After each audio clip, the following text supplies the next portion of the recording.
Red Voyage News, splashing the check-in. Thank you for tuning in. Now, before I get into this article right here, I would like to take the time out to promote my buymeacoffee.com page.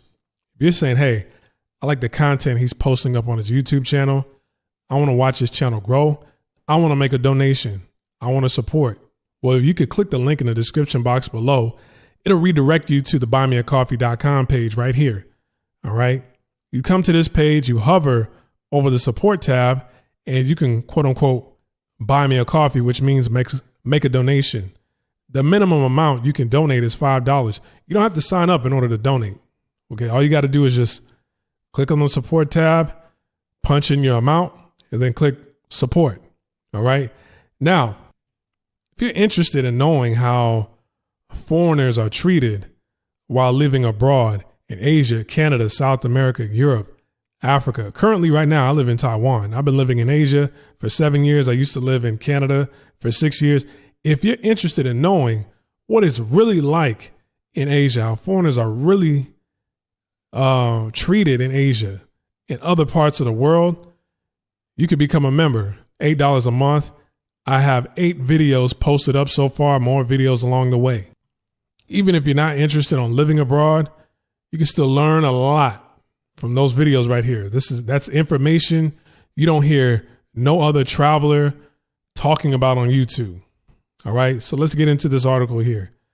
Singapore is shocked by killing a boy, 13, at school. This was at a high school.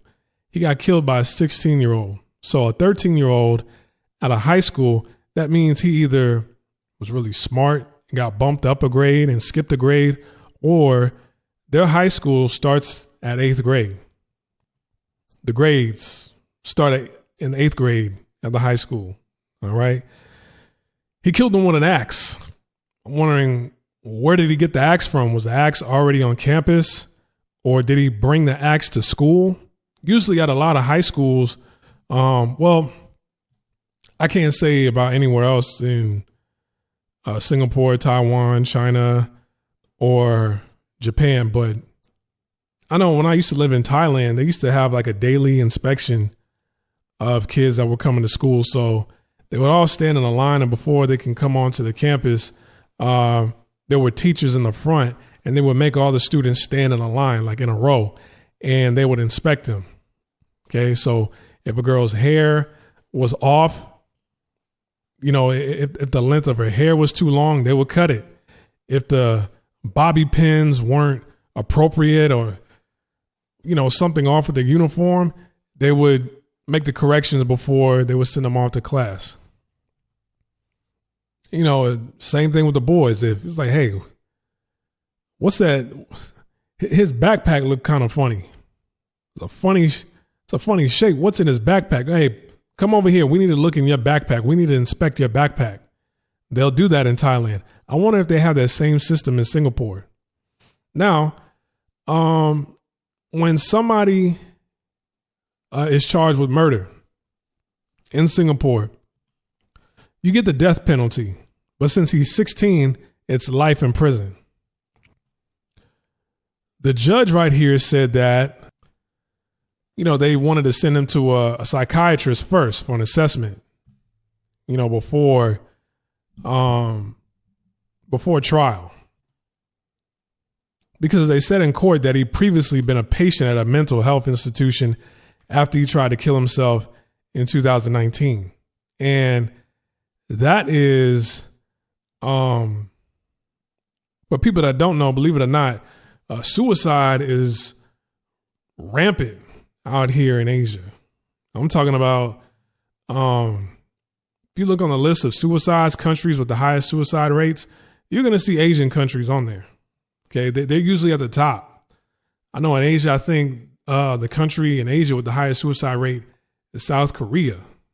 All right. So I've been at school campuses. I've been at high schools where, you know, there was a student in the class who tried to kill himself in the class in front of everybody.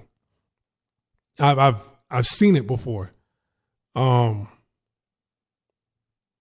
Different countries, I hate to say this, but usually they have a style on which they do commit suicide. So in Japan, you see them more so jumping in front of the train.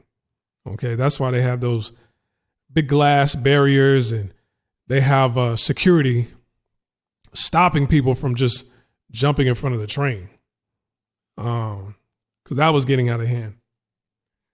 It was making people late for work. And I got friends that live in Japan, and they would tell me all the time, like every other day, oh man, I'm late for work because somebody decided to jump on the train and jump in front of the train and kill themselves. So now I got to sit here. I've been sitting here for like 20 minutes now while they clean up, right? In China, their thing was jumping off of buildings.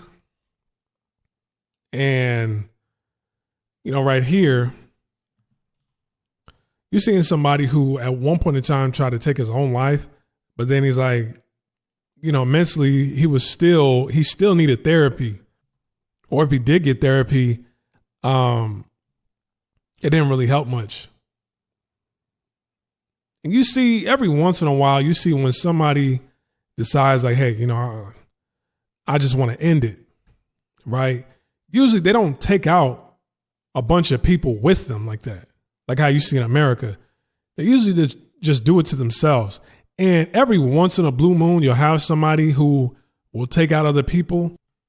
But if it's a man who's committing suicide, it's usually, the victims are women because he faced too much rejection. That was probably the root of his unhappiness. And if it wasn't the root of his unhappiness, he felt like, okay, at least if I had a girlfriend, things would have been much better. I would have had a lot more to look forward to in life if I had a woman there by my side every step of the way. And you're starting to see more and more of that in different parts of Asia. I know in Japan, like 40% of the households in Japan are single households. So 40% of the people in Japan are single.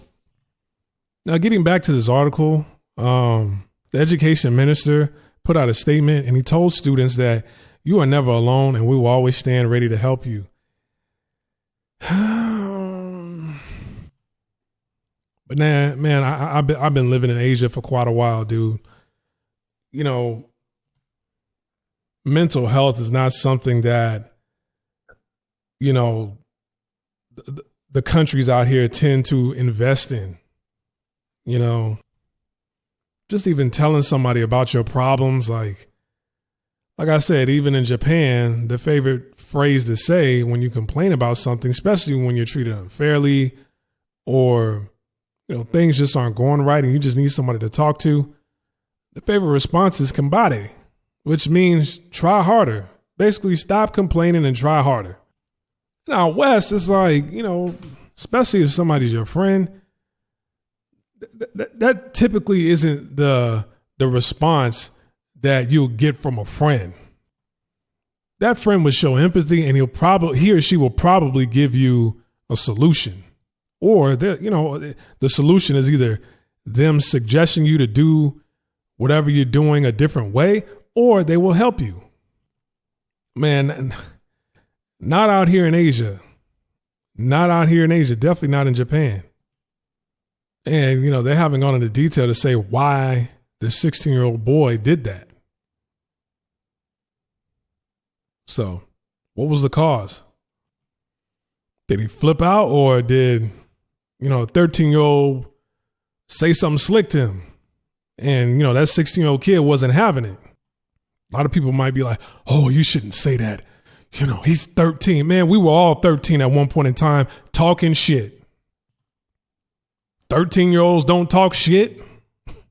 Man, I've been around 5 and 6-year-olds that talk a lot of shit to me. But that doesn't mean that he deserved it. And, it's not right. All right. Like, subscribe, comment, share this video. Hey, donate to the buymeacoffee.com page. Link in the description box below. I'm over and I'm out. Peace.